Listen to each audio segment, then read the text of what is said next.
মায়ের দিলেতে ব্যথা কখনো দিও না, কখনো দিও না।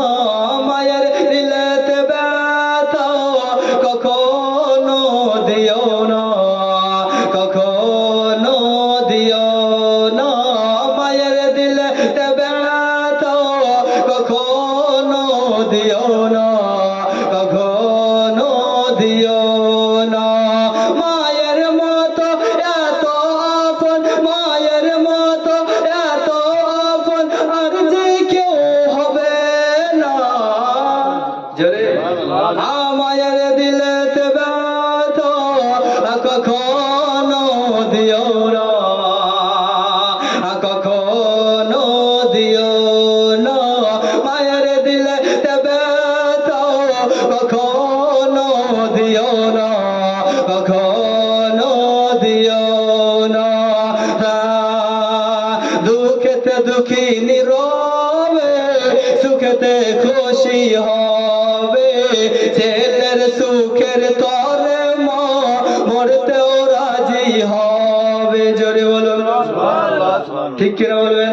আসো দুঃখেতে দুঃখী নীরবে, সুখেতে সুখী হবে। ছেলের সুখের তরে মা মরতেও রাজি হবে। ছেলের সুখের তরে মা মরতেও রাজি হবে। মায়ের কদম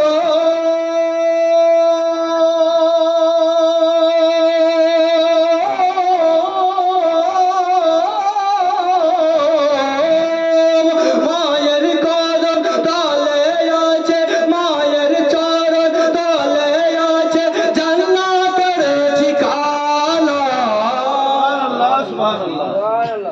মায়ের দিলেতে ব্যথা কখনো দিও না, কখনো দিও না।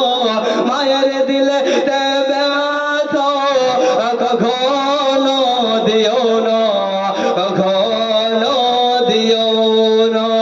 মায়ের মতো এত আপন, মায়ের মতো এত আপন খুঁজলেও পাওয়া যাবে না। মায়ের দিলেতে ব্যথা কখনো দিও না, কখনো দিও না। মায়ের দিলেতে ব্যথা কখনো দিও না, কখনো দিও না। মা জননীর দুয়া যারে লেগে যাবে, যত চাওয়া পাওয়া আল্লাহ মিলিয়ে দেবে। জোরে বলুন মা জননীর দুয়া যারে লেগে যাবে, যত পাওয়া চাওয়া সব আল্লাহ মিলিয়ে যাবে।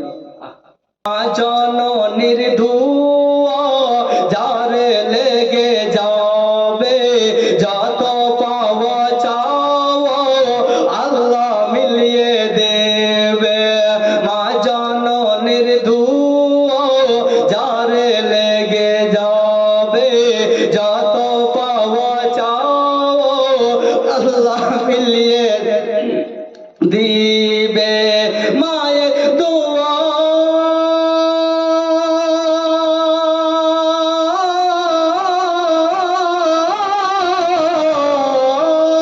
মায়ের দোয়ায় পাওয়া যায় গো, মায়ের দোয়ায় পাওয়া যায় গো মক্কা আর মদিনা।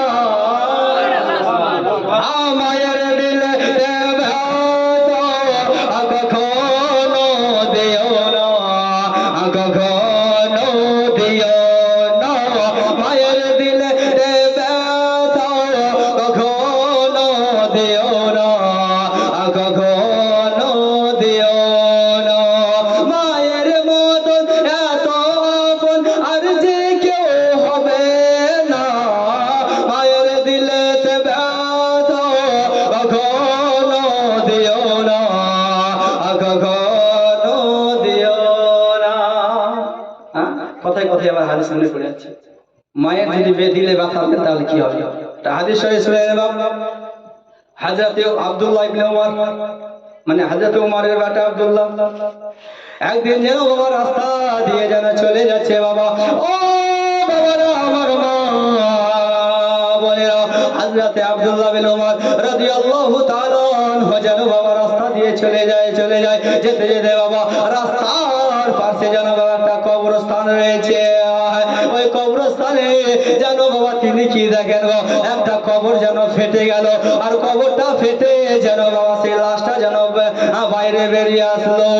ওই হযরত আব্দুল্লাহ বিন উমর কি দেখলেন গো, ওই মৃত ব্যক্তির যেন মাথাটা ছিল বাবা গাধার মতন দেখতে, আর বডি খানা হলো বাবা মানুষের মতন, আর আওয়াজ খানা হলো গাধার মতন। বাবারা, আমার মা বোনেরও এবারে যেন সেই মৃত্যু ব্যক্তি আবার কবরে ঢুকে গেল। তিনি যেন বাবা সেই রাস্তা দিয়ে চলে যায় যেতে যেতে বাবা একজন বুড়ি মা যেন বাবা রাস্তার পাশে বসে আছে। সেই ব্যক্তিকে দেখে বলে, ওরে বেটা, ও বেটা একটু কাছে আসো রে বেটা। তিনি যেন সেই বুড়ি মায়ের কাছে চলে গেলেন। যেমনই চলে যাও, সেই বুড়ি মা যেন বলতে লাগলেন, বেটা রে তুমি কি দেখলে বলো। সে যেন বলতে লাগলেন, ও মা চলনি, আমি এই মতো ঘটনা দেখলাম। সেই বুড়ি মায়ের চোখ দিয়ে যেন ঝরঝর করে পানি পড়তে লাগলো। ওই বুড়ি মা যেন বাবা কাঁদতে আরম্ভ করেছে। তিনি বললেন, ও মা তুমি কিসের জন্য কান্না করছো মা।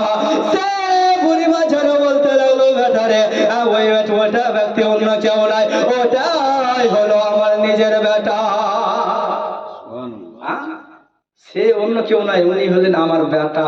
আমি 10 মাস 10 দিন গর্ভে রেখেছি, 2 বছর পর্যন্ত বুকে দুধ পান করাচ্ছি।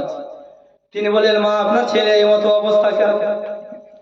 এবার সেই মা জননী বলতে লাগলেন, বেটা আমার বেটার এই অবস্থা এই জন্য যে আমার বেটা অনেক নিষ্ঠুর ছিল, মানে খুব বদমাশ ছিল।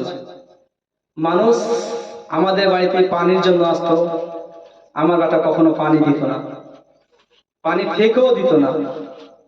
একদিন যেন একজন ব্যক্তি আমাদের বাড়িতে এসেছে, আমার বেটার কাছে পানি আছে তবু আমার বেটা যেন পানি দেয় না।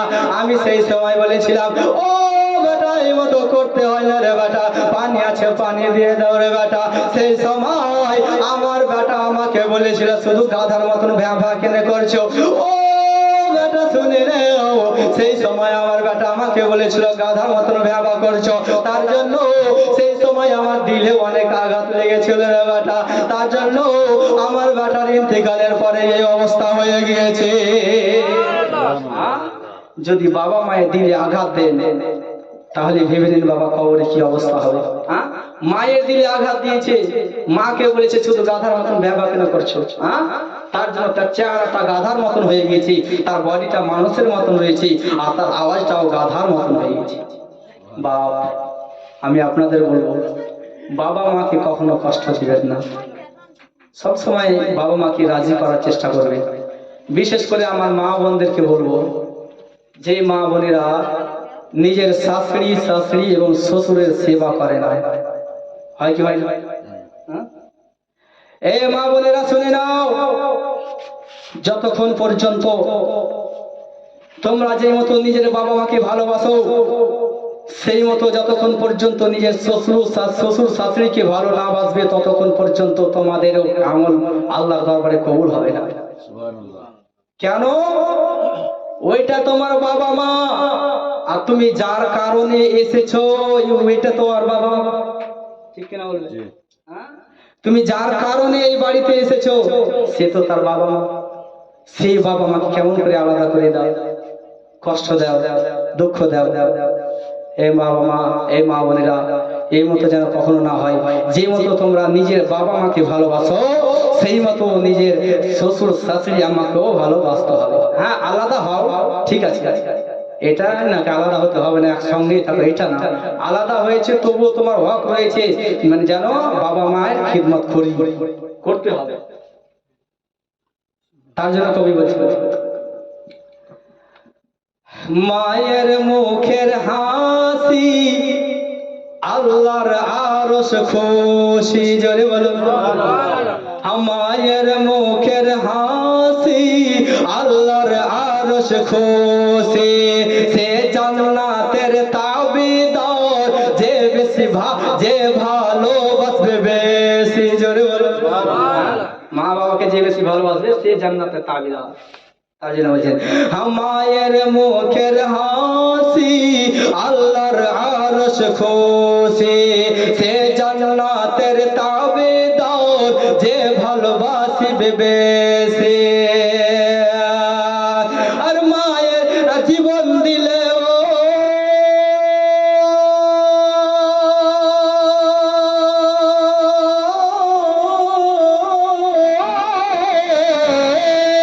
জীবন দিলেও সোজ হবে না, জীবন দিলেও সোজ হবে না, মায়ের দুধের দেনা। মায়ের দিলে দেবে তো কখনো দিও না, কখনো দিও না, মায়ের দিলে দেবে তো কখনো দিও না, কখনো দিও না। আমরা দেনা করে বসে আছি কি নাই? আমরা দেনা করে বসে আছি। আমরা 2 বছর পর্যন্ত মায়ের দুধ পান করেছি, কত কুইন্টাল দুধ পান করেছি কোনো হিসাব নাই। যদি আমরা বাবা মায়ের কারণে জীবন দিয়ে দাও তবু দুধের দেনা সহজ হবে না। তো একটা ঘটনা মনে পড়ে গেল, শুনবেন? ঘটনাটা হলো বাবা, একদিন একজন ব্যক্তি যেন আমার দয়াল নবী রাহমাতাল লিল আলামিন সাল্লাল্লাহু তাআলা আলাইহি ওয়াসাল্লামের দরবারে আসলেন, নিজের মাকে কাঁধে করে নিয়ে আসলেন। বলেন নবী গো,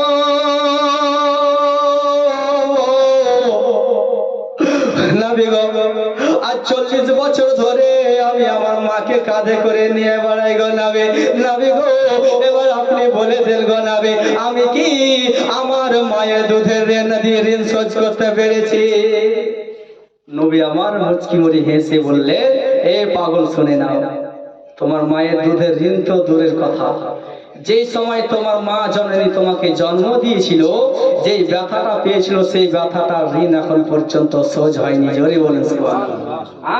40 বছর ধরে নিজের মাকে কাঁধে করে নিয়ে যাইবো, আর আমরা কয়দিন আমাদের মাকে নিয়ে যাচ্ছি, নিয়ে যাই। তা আপনারা এটা মনে করবেন না যে সারা জীবন যদি বাবা মায়ের খিদমত করি, খিদমত করেও যদি আমাদের দুধের ঋণ শোধ না হয়, তাহলে আমরা খিদমত করবো কেন? তো শুনেন, সারা জীবন মায়ের খিদমতে বাবার খিদমতে যদি কাটিয়ে দাও তবুও ঋণ শোধ হবে না, মায়ের বা মা বাবার ঋণ যেটা রয়েছে সেটা শোধ হবে না। কিন্তু বাবা, যদি আমরা আমাদের বাবা মায়ের খিদমত করি আর আমাদের বাবা মা যদি আমাদের প্রতি রাজি হয়ে যায়, আমাদের প্রতি খুশি হয়ে যায়, তাহলে বাবা আমাদের যত জীবনের ঋণ রয়েছে সমস্ত আল্লাহ তাআলা সহজ করে দিবেন। জোরে বলেন সুবহানাল্লাহ। শুধু দুধের নয়, আমরা যত গুনাহ করেছি যদি আমরা বাবা মাকে রাজি করতে পারি, বাবা মা যদি আমাদের উপরে রাজি হয়ে যায়, তাহলে আমাদের জীবনের সমস্ত ঋণ শোধ হয়ে যাবে। জোরে বলেন সুবহানাল্লাহ। তার জন্য কবি বলছেন, মা জননীর মায়ের মুখের হাসি আল্লাহর আরশ খুশি, সে জান্নাতের তাবিদার, যে ভালোবাসিবে বেশি। জীবন দিলে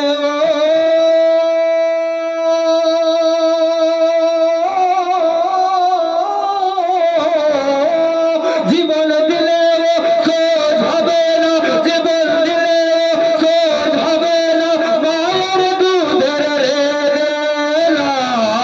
মায়ের দিলে কখনো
সাল্লাল্লাহু তাআলা আলাইহি ওয়াসাল্লাম।